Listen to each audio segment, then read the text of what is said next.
Bueno, ya comentaron un poco ahorita en las meditaciones algunos puntos importantes de las dos primeras pláticas, pero bueno, para tomarlo dentro del mismo estudio, voy a citar algunas cosas que también ya se comentaron, que la verdad muy acertadas, muy atinadas, las cosas que comentaron hace unos minutos en estas meditaciones. Y si retomando esto, pues en la primera plática Eduardo nos comentó claramente nuestra esclavitud. Una esclavitud al pecado, sometidos por Satanás, bajo la influencia del mundo gobernado por él y además con mi propio yo como ayudante, destruyéndome a mí mismo. Una esclavitud que Eduardo nos comentó que pues parecía normal en el mundo porque todo estaba bajo el imperio de maldad gobernado por Satanás. Una situación realmente horrible que vivíamos. Después Daniel nos habló cómo, sin ningún mérito, Cristo nos compró y nos dio libertad. Esto cuando lo aceptamos como nuestro Señor y Salvador, gracias a su sacrificio que hizo por nosotros en la cruz. Nos dio libertad. Cristo nos hizo libres. Cristo me hizo libre. Esto realmente debe ser una máxima, un grito eufórico de lo que Cristo nos dio. Imagínense un esclavo que en un momento de su vida fue comprado y como Daniel lo comentó, Cristo le dio la libertad en ese momento. Es algo increíble, maravilloso. Jamás esperado, nunca esperado, y poco comprendido en esos momentos de euforia, el día que nos quitaron esas cadenas. Pues si nos imaginamos este esclavo que nació siendo esclavo, con los grilletes ahí, y un día se los quitaron y pues como que, ¿qué está pasando? Ahora estoy libre. Todos recordamos ese día, yo creo ahora, como el día más maravilloso de nuestra vida. Ningún otro día, ningún otro momento como ese. Tenemos un documento oficial, y podríamos decir un documento celestial, en el cual dice nuestro nombre, dice también la fecha, en mi caso 20 de marzo de 1987, el día que Cristo me quitó las cadenas. El texto lo podríamos imaginar así en este documento celestial, oficial. Este día se le otorga libertad completa a Antonio Pérez, bajo el fundamento del sacrificio del Señor Jesucristo, Hijo de Dios, y abajo está la firma con sangre de Jesús. Un documento inviolable, un documento eterno. ¿Recuerdas ese día? Ese día que tú fuiste liberado, que Cristo te quitó las cadenas. Yo lo tengo como una película, a veces una película ya un poco viejita, por cierto, se me traba, pero bueno, ahí está, tengo imágenes muy plasmadas en mi mente de ese 20 de marzo del 87, el día que pasaron por mí al estudio, el día que el camino, la colonia, el departamento, las personas, la cena que tuvimos ese día, el momento de hacer la oración en la sala, después la cena cuando me regalaron el Evangelio de Juan. Bueno, ese día es maravilloso, es el día más importante de nuestras vidas, un día maravilloso. Por cierto, ese día fue un martes para mí, ese día fue martes. 4 días después me fui con unos amigos a una casa de campo que tenía uno, un poquito ahí de fin de semana entre amigos. Y yo me acuerdo esa mañana, el sábado, que desperté, era un día muy bonito, estaba amaneciendo, yo me levanté primero que todos y fui a una como terraza y estaba amaneciendo, era un paisaje muy bonito. Y yo no sé qué, pero empecé a decirle a Dios, Dios, yo no sé qué pasó, no tengo la menor idea, pero yo soy diferente, algo pasó. En ese momento no comprendía, pero algo había pasado, yo lo sabía. Y yo dije a Dios esa mañana, gracias. Yo era otro, estaba libre. En las conversaciones familiares que empecé a tener en mi casa, el tema era ese. Claro, no decía, porque ni lo pensaba ni lo tenía, decir ahí con mis papás, ¿verdad? Ya soy libre. Pobrecitos, me hubieran dicho, ya como que se está volviendo loquito, ¿cómo que eres libre? Pues no, la verdad es que ni siquiera lo dije así porque no lo entendía en su totalidad.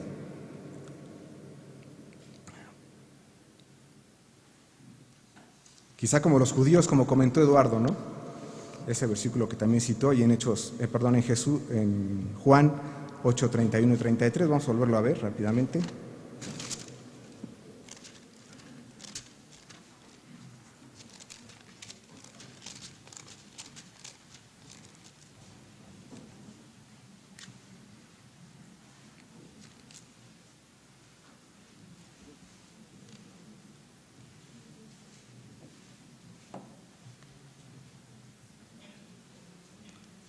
Dice Juan 8, 31, 33.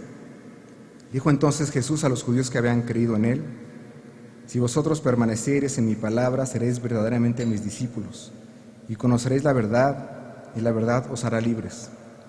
Le respondieron: linaje de Abraham somos, y jamás hemos sido esclavos de nadie. ¿Cómo dices tú, seréis libres? Ya nos explicaron tanto Eduardo y Daniel ese concepto, en el cual pues es ridículo. ¿Cómo que eres libre? ¿Libre de qué si yo no soy esclavo?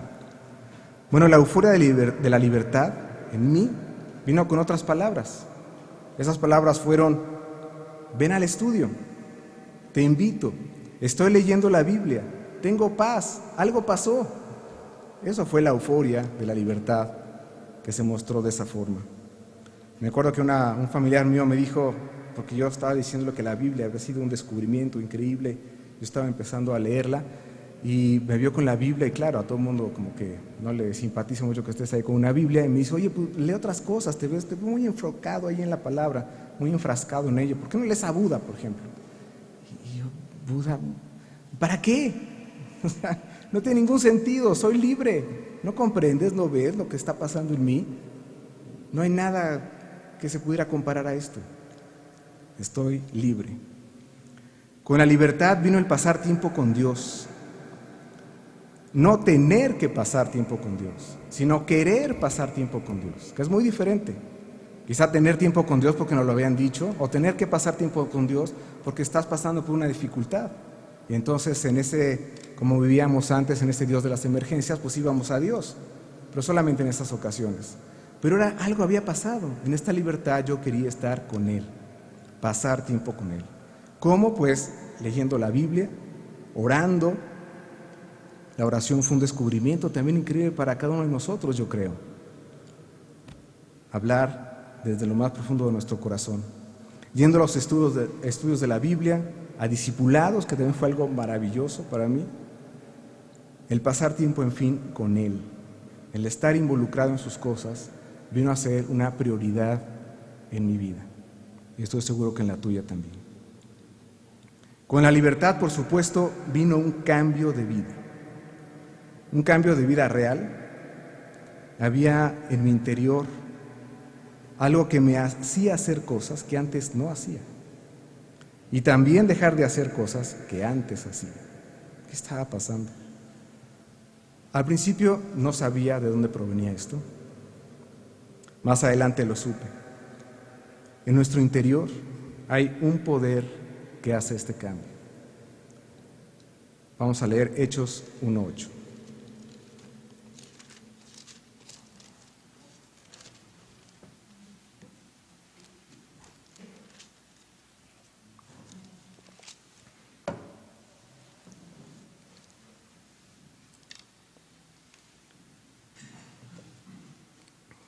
Dice: pero recibiréis poder cuando haya venido sobre vosotros el Espíritu Santo, y me seréis testigos en Jerusalén, en toda Judea, en Samaria y hasta lo último de la tierra.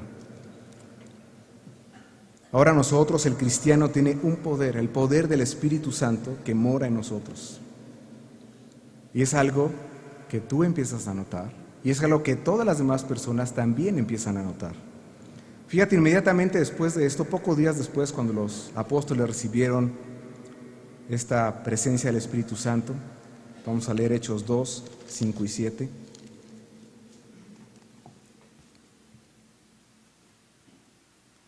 Moraba entonces en Jerusalén judíos, varones piadosos de todas las naciones bajo el cielo.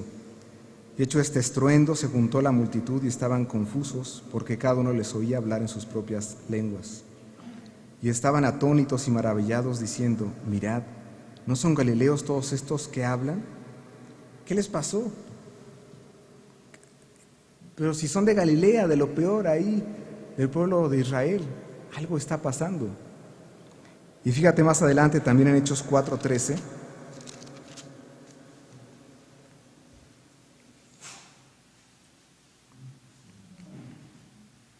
Cuando estaba Pedro y Juan ante el Sanedrín, con este escándalo de estar predicando en Jerusalén la palabra de Dios, dice: entonces, viendo el denuedo de Pedro y de Juan, y sabiendo que eran hombres sin letras y del vulgo, se maravillaban y les reconocían que habían estado con Jesús.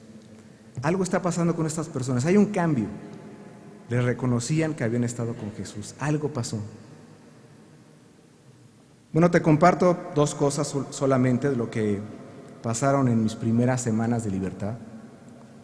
Tenía 23 años, estaba en octavo semestre de la universidad.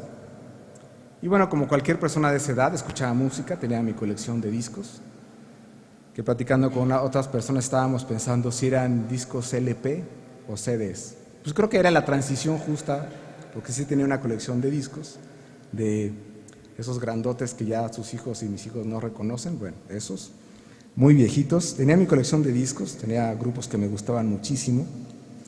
Es la música de los 80. Las personas que tienen mi edad sabrán que, wow, la música de los 80, ¿verdad? Bueno, esa es la que a mí me tocó. Y sin saber por qué, también sin que nadie me dijera, decidí dejar de escuchar esos discos. ¿Por qué? No lo sé. Ya no quería escuchar esa música. En cambio, empecé a comprar música clásica. Y te digo que estoy en la transición de los LPs a los CDs porque tengo más o menos, he de haber comprado unos 50 CDs que todavía conservo de música clásica. Y dejé de oír esa música y compré música clásica y me puse a escuchar eso. Después me presentaron la música cristiana, que también fue un muy bonito, por supuesto, descubrimiento. ¿Por qué pasó eso? No lo sé. Recuerdo una ocasión que estábamos en la casa y estaba un familiar mío en su casa además, con una grabadora, estaba escuchando música, igual la que yo escuchaba, y yo llegué, me senté con él, empezamos a platicar, y le dije: oye, ¿sabes qué? Está muy ruidoso tu grabadora, y agarré y le puse black stop. Se me quedó viendo, diciendo, me dijo: ¿qué te pasa? Yo ya había testificado de Cristo, y como diciendo, este ya se volvió loco, ya ni siquiera quiero escuchar esta música, ¿qué le está pasando? Así me dijo: ¿qué te pasa? Se molestó. Y dije: pues es que esto ya no quiero escucharlo. Otra cosa que te comparto que pasó muy rápido en mi vida cristiana fueron las bebidas alcohólicas. De la misma forma, de inmediato quise dejar de tomar. 3 meses después de que yo recibí a Cristo fue la graduación de mi universidad. Y bueno, se había rentado un salón en el cual toda la generación lo habíamos rentado, y para hacerlo más económico, y nos habían dado permiso, cada mesa podía llevar sus bebidas alcohólicas. Y ya, o sea, no iban a repartirlas ahí, ¿no? Entonces yo les dije a mis familiares, que eran como pues una mesa de 10 personas, les dije: oigan, en mi mesa no vamos a llevar de tomar. Me acuerdo que uno saltó por ahí y me dijo: ¿qué? O sea, en tu graduación, o sea, no vamos a llevar bebidas alcohólicas, pero ¿qué te pasa? Le dije: pues es mi graduación, y háganle como quieran. Y aquí está su boleto, porque si yo se los pagué. Bueno, no sé si los pagué yo mis papás, pero no importa. Yo creo que fueron ellos. Y entonces estábamos ahí en la graduación, y la persona con la que iba conmigo, que yo había invitado para la graduación, me dijo: oye, pues, ¿por qué no hay de tomar aquí en tu mesa? Y le dije: porque Cristo está dentro de mí. La verdad, pobre. Me acuerdo un poco de su cara, dijo: ¿me puedes llevar a mi casa? Ya no quiero saber nada de él, ¿no? ¿Qué le pasa? Imagínate decirle eso a esa persona, ¿no? Pero realmente fue algo que me salió natural. No quise, realmente le dije lo que yo pensaba. Que eso está dentro de mí, no quiero que haya eso en mi cuerpo, punto. ¿no? ¿Qué piensa la gente de todo esto?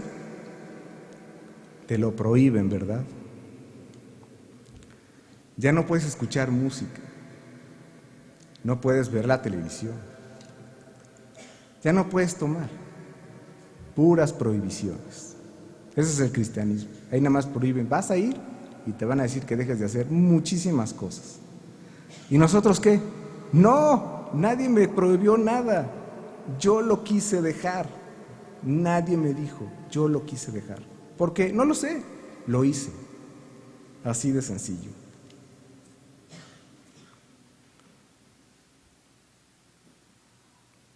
Así que esto pasó en mi vida sin que nadie me dijera. Y lo más importante, sin ninguna fuerza de voluntad humana de por medio. Venían cambios en temas más importantes, por supuesto. Celos, enojo, egoísmo, inseguridad. Yo era terriblemente orgulloso. Yo no le contaba nada a nadie. Yo era hermético a un grado superlativo. No compartía absolutamente nada con mis familiares ni amigos. No sabía nada de mí y no quería que me preguntaran tampoco nada acerca de mí. Me molestaba que me preguntaran y pues en ese orgullo pues no quería tener ningún tipo de relación. Había cosas ahí muy arraigadas y muy feas que también me empecé a dar cuenta. Y que de alguna forma Dios empezó a cambiar de una forma progresiva. Quizá no tan inmediato como los dos ejemplos que cito, sino un poquito más progresiva. Pero simplemente empezó a cambiar, también en esas áreas. Y yo decía, esto es maravilloso. ¿Qué está pasando? La libertad. Esto es increíble. Cuando aceptamos a Jesús en nuestro corazón, existe una ilustración muy buena que aquí vamos a ver de lo que pasa.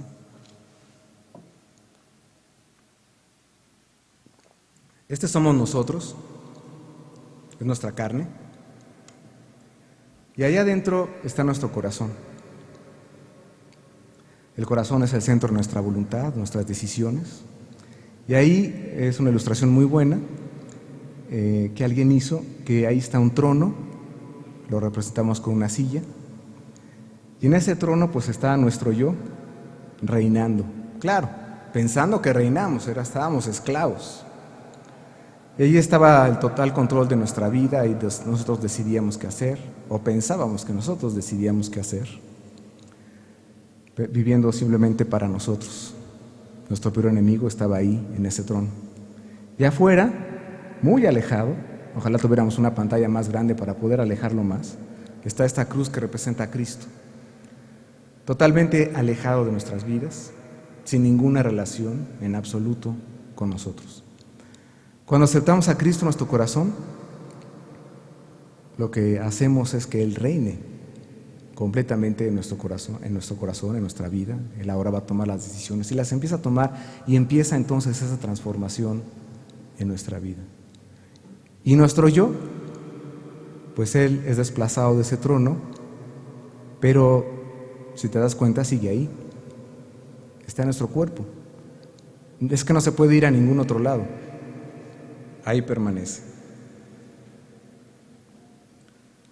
En esas primeras semanas de mi libertad, yo pensé que a ese yo ya no lo iba a ver nunca más. Adiós, hasta la vista, bebé. Ya no te quiero volver a ver en mi vida. Pero pronto me di cuenta que ahí estaba, ahí seguía. Ahí estaba él rondando ese trono del que había sido expulsado, y lo peor de todo, quería regresar ahí. Romanos 6:12.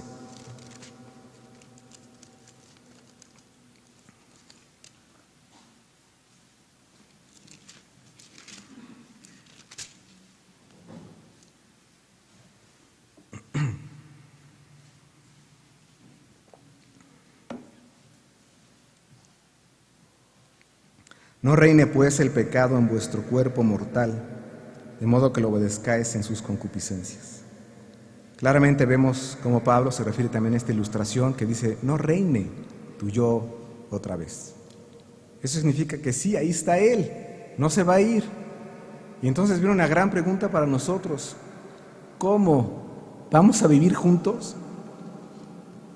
No quiero. Ese yo que me esclavizó al pecado, ¿va a vivir ahora junto con este nuevo yo que está experimentando todos estos cambios? Y la respuesta es sí, ahí va a seguir viviendo. Lo primero que te dices es así como que, ¿por qué me niego? Yo no quiero que Él esté ahí. Y es que el hombre tiene una dualidad. Carne, como vimos, representada por ese círculo. El versículo de Romanos dice, en el cuerpo mortal, que no reine pues ese yo en tu cuerpo mortal. Y esta dualidad entonces es carne y es espíritu. Antes el espíritu estaba muerto, como Eduardo también y Daniel nos dijeron claramente, el espíritu estaba muerto y no operaba. Efesios 2:1, vamos a volverlo a leer.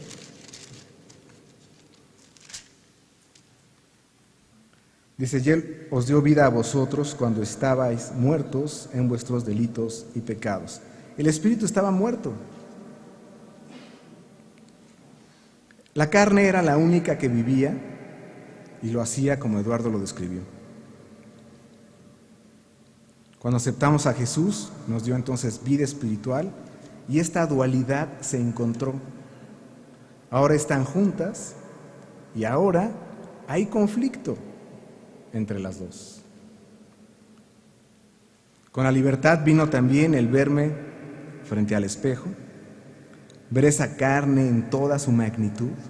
Antes estábamos engañados, también lo comentaron, que pues pensábamos que nosotros éramos muy buenos, pero a través de la palabra de Dios estamos viendo la carne, estamos viendo la magnitud de su maldad, lo horrible que es. Y vino también en esos primeros meses el compararme con Cristo, ver su santidad, ver mi pecado, ver que me dice sígueme, ver su altura. Vamos a leer 2 Corintios 3:18.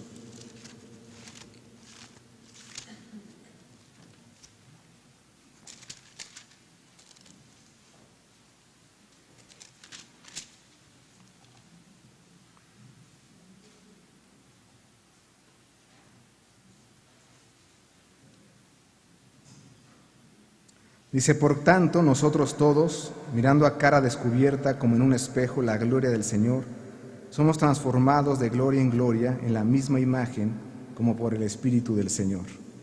Pues si nos damos cuenta quién soy yo, quién es Él.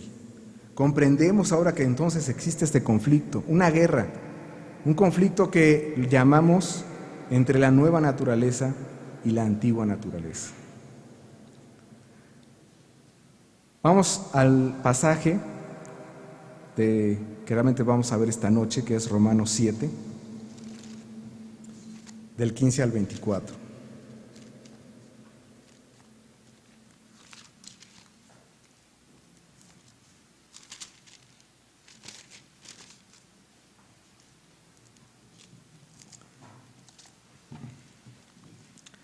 Y dice, porque lo que hago no lo entiendo, pues no hago lo que quiero, sino lo que aborrezco, eso hago. Y si lo que no quiero, esto hago, apruebo que la ley es buena. De manera que ya no soy quien hace aquello, sino el pecado que mora en mí. Y yo sé que en mí, esto es, en mi carne, no mora el bien. Porque el querer el bien está en mí, pero no el hacerlo. Porque no hago el bien que quiero, sino el mal que no quiero, eso hago. Y si hago lo que no quiero, ya no lo hago yo, sino el pecado que mora en mí. Así que, queriendo yo hacer el bien, hallo esta ley, que el mal esté en mí. Porque según el hombre interior me deleito en la ley de Dios. Pero veo otra ley en mis miembros, que se rebela contra la ley de mi mente, y que me lleva cautivo a la ley del pecado que está en mis miembros. Miserable de mí, ¿quién me librará de este cuerpo de muerte? Este pasaje, como estás viendo, nos habla claramente de este conflicto. Y queremos analizarlo, y lo primero que queremos saber es de quién está hablando Pablo. ¿Está hablando de él mismo? ¿Cuándo? ¿Cuando era fariseo? ¿Ahora que es cristiano? Algunas personas podrían decir que Pablo está hablando más bien de una persona no cristiana. O quizás cuando él no lo era. Fíjate en el versículo 14, que no leímos, pero está anterior. Dice, porque sabemos que la ley es espiritual, mas yo soy carnal, vendido al pecado. Si esta persona está vendida al pecado, seguramente entonces no es cristiana, por esta expresión que está usando. Quizá esta podría ser la prueba de que no es cristiana. También vemos que esta persona está demasiado involucrada en el pecado. Fíjate el versículo 19.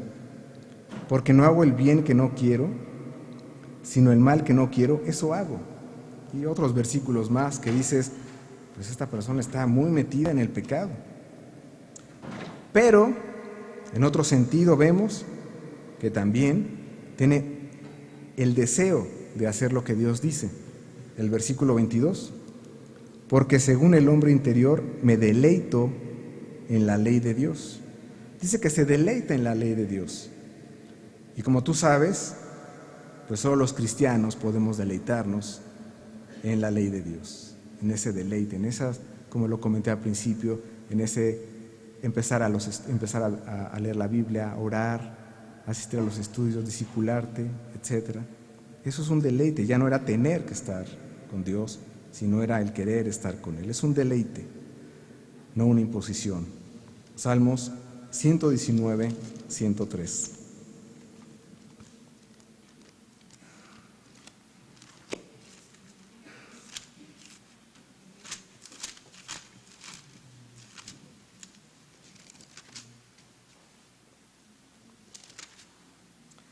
Dice, lámpara es a mis pies tu palabra. No, pero estoy leyendo el 105. 103. Cuán dulces son a mi paladar tus palabras, más que la miel a mi boca. Así que bueno, pues lo que estamos viendo es que pues definitivamente esta persona tiene que ser cristiana. Pero ¿qué clase de cristiana es? No da una. Míralo, mira su vida. ¿Qué conflicto? No da una el pobre. Entonces vemos pues algunas opciones en este pasaje. La primera es que bueno, pues entonces debe ser un cristiano carnal y débil. Como Pablo le dice a los corintios, la iglesia de Corintio no daba una. Seguro que había hombres pues cristianos maduros, pero en general los corintios tenían muchos problemas en su carne y Pablo justamente así se los dice. 1 Corintios 3, 1 al 3.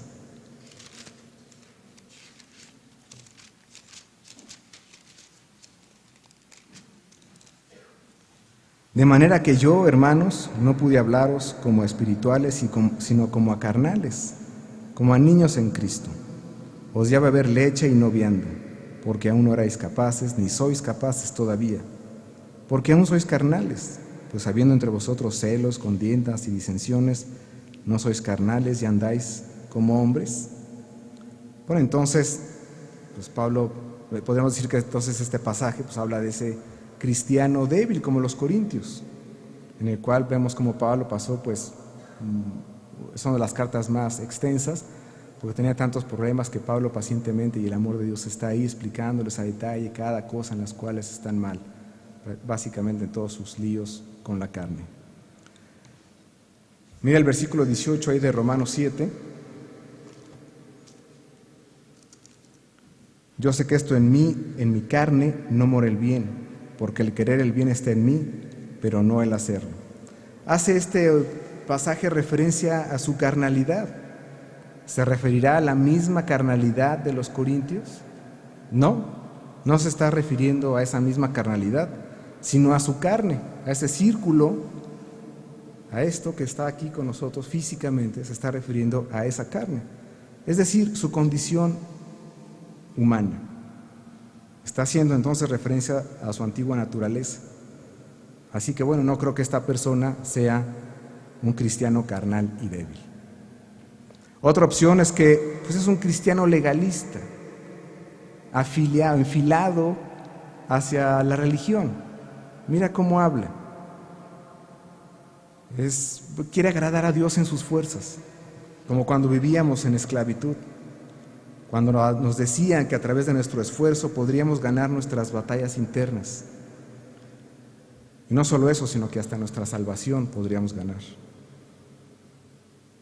Pobre hombre, la verdad es que se ha escrito tanto acerca de salir adelante de sus propios problemas, de su esclavitud, sabemos ahora, pero no ha logrado nada. Ve a una librería y te vas a dar cuenta de todos los libros que hay y se han escrito acerca de salir adelante. Es una cantidad impresionante. Y la verdad, ninguno de esos sirve para nada. Este pasaje también nos hace referencia cuando nos ponían la ley de Dios enfrente y nos decían, cúmplela. ¿Cómo? Es imposible de cumplir. Jamás podré en mis fuerzas. El cristiano sabe que eso sería una batalla perdida. Dios lo hace en uno. El poder del Espíritu Santo es ese poder que hace que nosotros podamos lograrlo.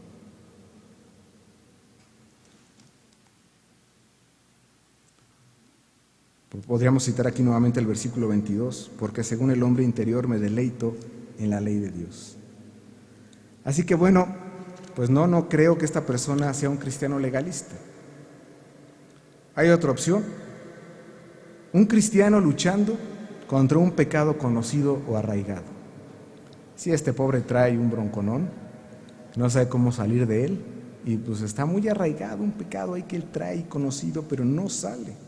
Quizá Pablo luchando contra un pecado conocido. Versículo 17. De manera que yo no soy quien hace aquello, sino el pecado que mora en mí. Hay algo ahí, un pecado específico que mora en mí, me está trastornando mi vida. Algunos podrían pensar en esta posibilidad, pero en ninguna parte de la Escritura se aprecia esto. Ni en Pablo, ni obviamente en un cristiano. Sino al contrario, simplemente tomando el ejemplo de Pablo, vamos a ver Hechos 20, 32.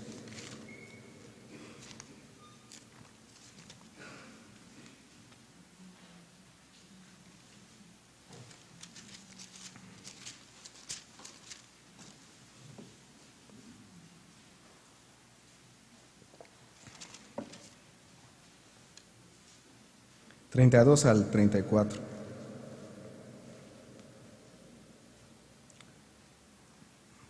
Y ahora, hermanos, os encomiendo a Dios y a la palabra de su gracia, la cual es poderosa para sobreedificaros y daros herencia con todos los santificados. Ni plata, ni oro, ni vestido de nadie codiciado. Antes vosotros sabéis que para lo que me ha sido necesario, a mí y a los que están conmigo, estas manos me han servido. Filipenses 3:17.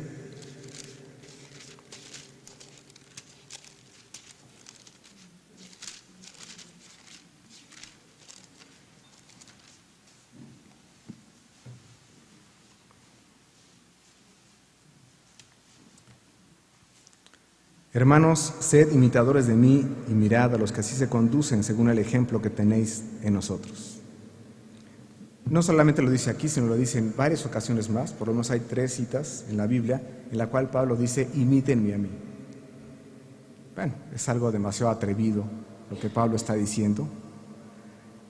Si lo está diciendo él, pues difícilmente podríamos pensar que este pasaje está siendo escrito para una persona que tendría un pecado conocido, arraigado.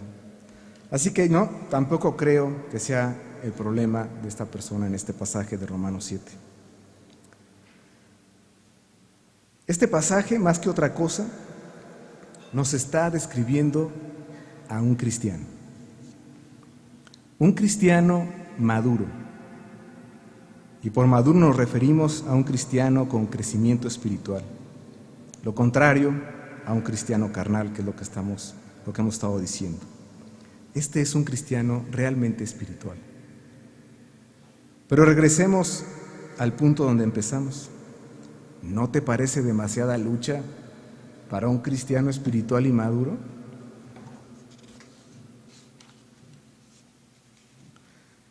En ninguna parte de la Escritura podemos ver a un hombre como Pablo, maduro en Cristo, siendo el apóstol que es, con los años de servicio en el Señor que tiene, que se dé cuenta perfectamente quién es Él y quién es Dios.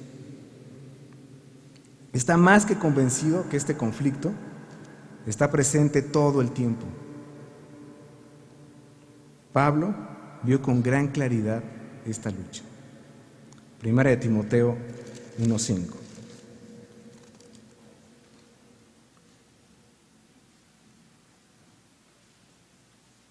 Quince, perdón.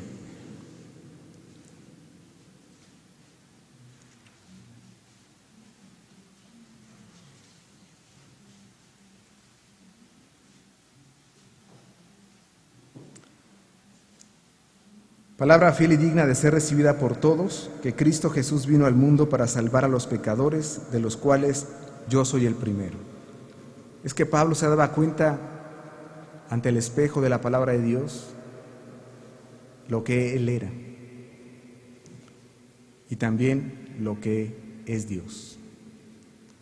Pablo había vivido irreprensible en la ley de Dios, como sabemos, lo cita él varias veces. Pero cuando vino a Cristo se dio cuenta que eso no le servía de nada. Vino a la luz y se dio cuenta que la ley es espiritual. Así que este conflicto existe porque estamos en la carne. Y este pasaje, entonces, es aplicable a todos nosotros. Antes no había conflicto, como decíamos, porque nuestro espíritu estaba muerto. Así que, bienvenido al conflicto. Ya lo sabes. Mi mente quiere agradar a Dios, quiere hacer lo que Él me dice, pero mi antigua naturaleza quiere reinar y llevarme a la esclavitud otra vez. Y fíjate que este pasaje de Romanos 7, 15 al 24 que leímos, más que describir un conflicto, lo que está describiendo es un lamento. Lamento por el pecado. Vamos a leer Lamentaciones 3:39.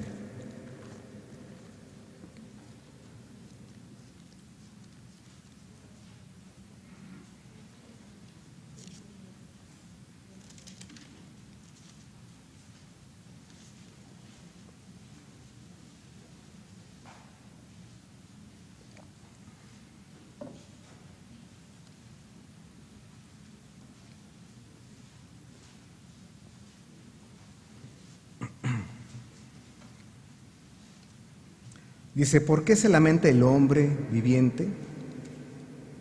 Laméntese el hombre de su pecado.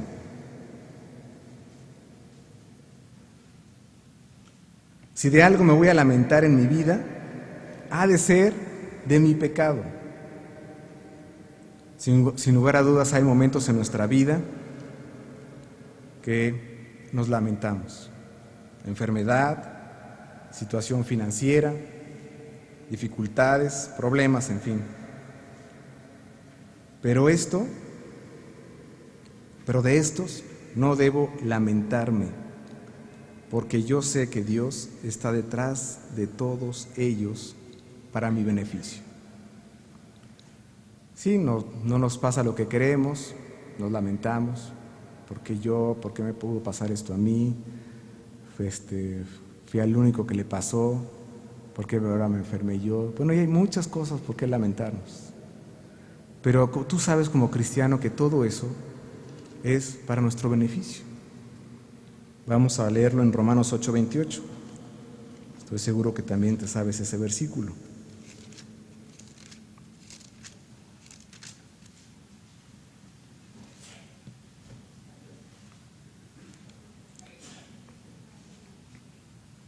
Y sabemos que a los que aman a Dios, todas las cosas les ayudan a bien. Esto es, a los que conforme a su propósito son llamados. Así que todo lo que nos pasa no es para lamentarnos ni quejarnos. ¿De qué me tengo que lamentar entonces? Prácticamente de lo único que me tengo que lamentar en mi vida es solamente de una cosa, y es del pecado, de ese conflicto que tengo en mi carne, que ese yo se quiere apoderar otra vez de mi vida, de mis decisiones. De eso me tengo que lamentar,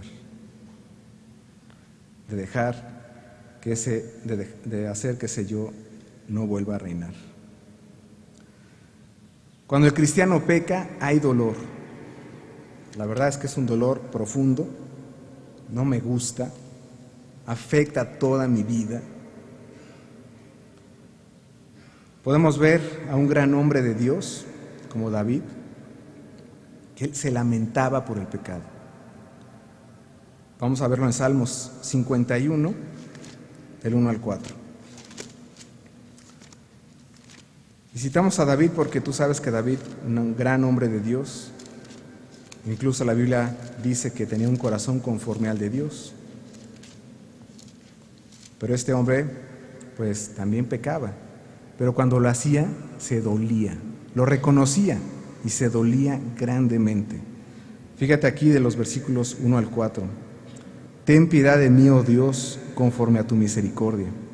Conforme a la multitud de tus piedades, borra mis rebeliones.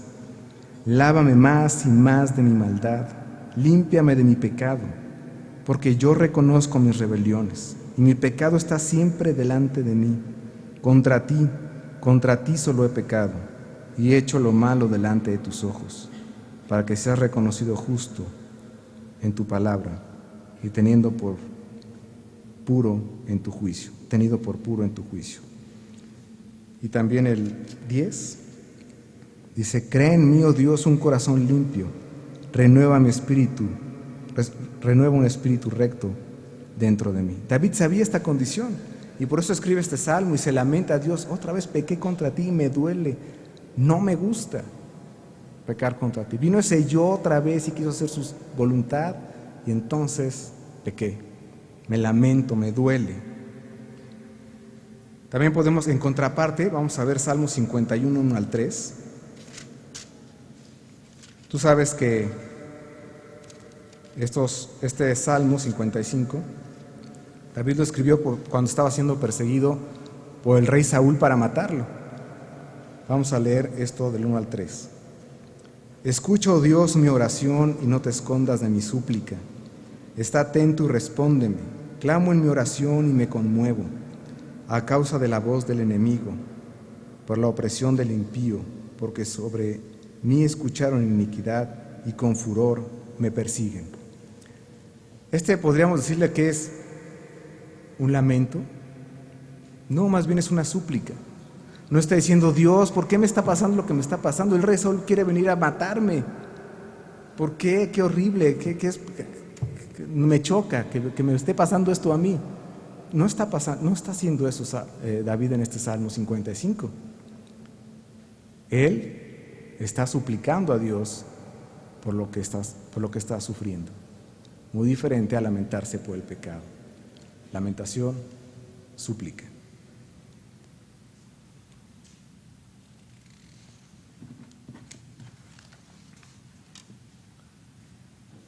Entonces es eso. No me gusta cuánto peco, me duele.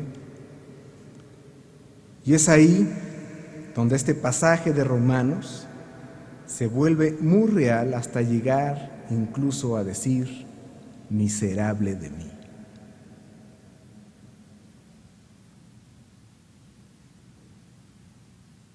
Llega el punto hasta que en las cosas de Dios ese yo se quiere meter. Entonces haces algo por Cristo, quieres testificar, quieres pasar por alguien en el estudio, leíste la Biblia ese día, no solamente 3 capítulos, sino 10, te memorizaste 5 versículos y los quieres decir en el estudio. Y lo estás diciendo y inmediatamente viene un pensamiento de ese yo y te dice: claro, para que digan que eres un muy buen cristiano.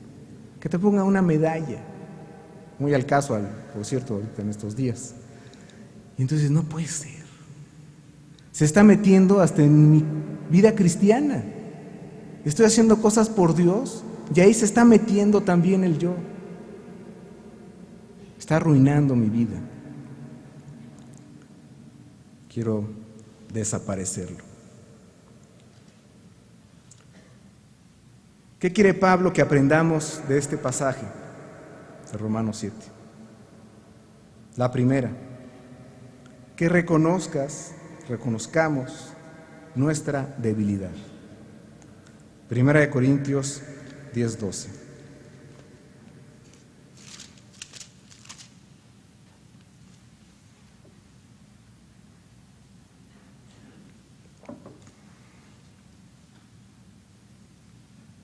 Así que el que piense estar firme, mire que no caiga.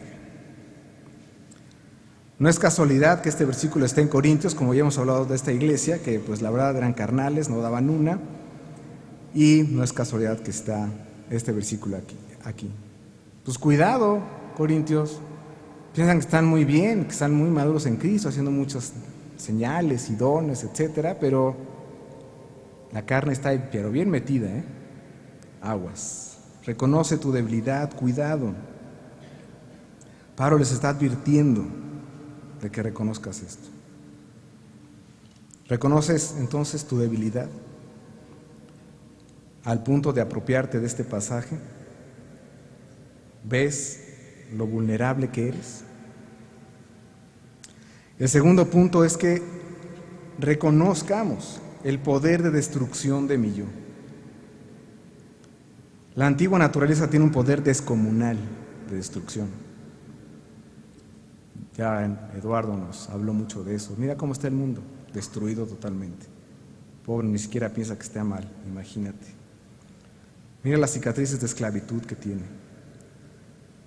Necesitamos entonces nosotros reconocer que mi yo, junto con Satanás y el mundo, tienen el propósito de destruirme absolutamente.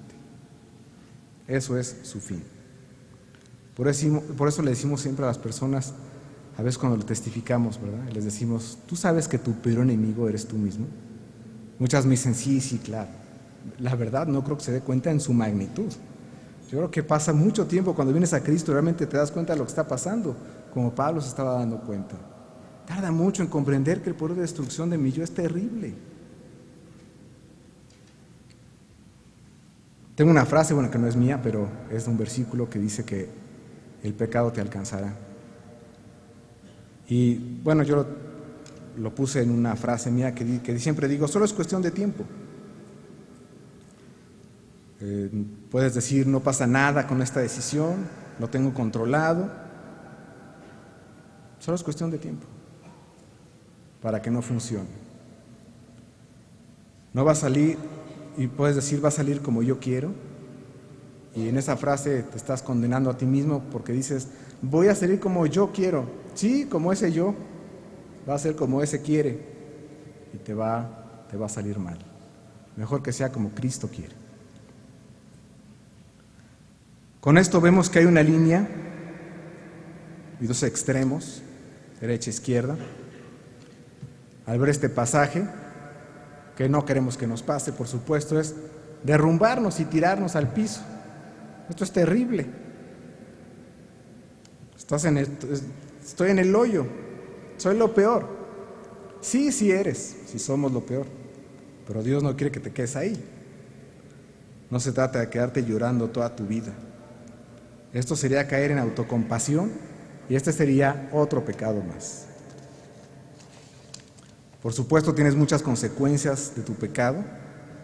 Viendo las marcas, tu mente te traiciona y puedes sentirte derrotado. Puedes sentirte esclavo, aunque no lo eres, pero puedes llegar a sentirlo. Déjame tomar el ejemplo de Elías. Primera de Reyes 19.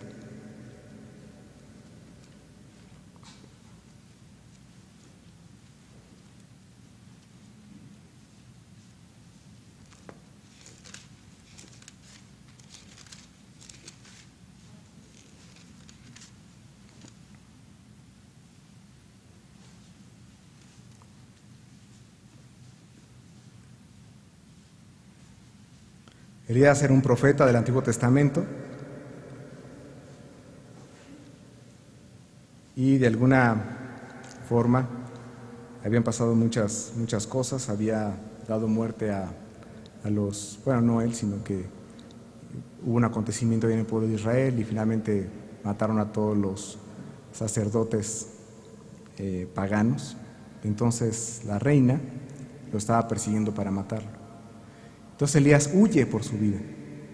Entonces ya la verdad está muy cansado, está tronado, al punto que dice en el versículo 4: y él se fue por el desierto un día de camino y vino y se sentó debajo de un enebro y deseando morirse dijo: basta ya, oh Jehová, quítame la vida, pues no soy yo mejor que mis padres. Dijo: ya, ¿sabes qué? Esto está muy rudo. O sea, ¿qué sentido tiene estar peleando contra Jezabel y Acab? Es un lío, ya mejor que ya me muera. Versículo 5: y echándose debajo del enebro se quedó dormido, y aquí luego un ángel le tocó y le dijo: levántate, come. Entonces él miró, y aquí a su cabecera una torta cocida sobre las ascuas y una vasija de agua, y comió y bebió y volvió a dormirse. Y volviendo el ángel de Jehová la segunda vez le tocó diciendo: levántate y come, porque largo camino te resta. Levántate, no te quedes ahí tirado.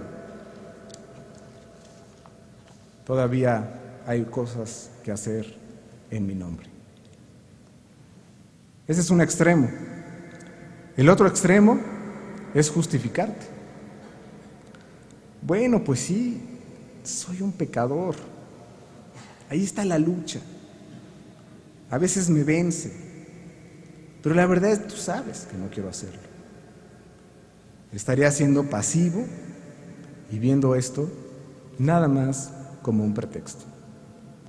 Primera de Pedro 2:16.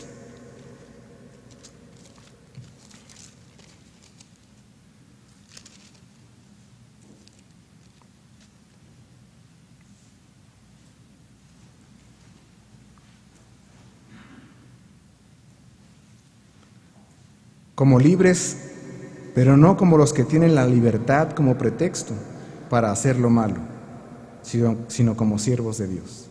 Pues claro, si te vas del otro lado, te vas a justificar. Sí, yo no puedo salir del hoyo. Estos son los dos extremos. La línea, y es el tercer punto, es: reconozco que solo Dios puede sacarme de esto, de este conflicto. Solo Dios puede hacerlo. Romanos 7:25.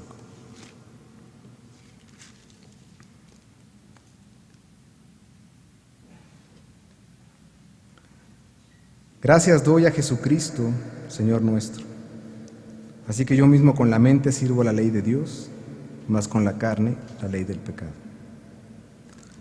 Reconozco que solo Dios puede sacarme de esto. Y este es el tema de la próxima plática.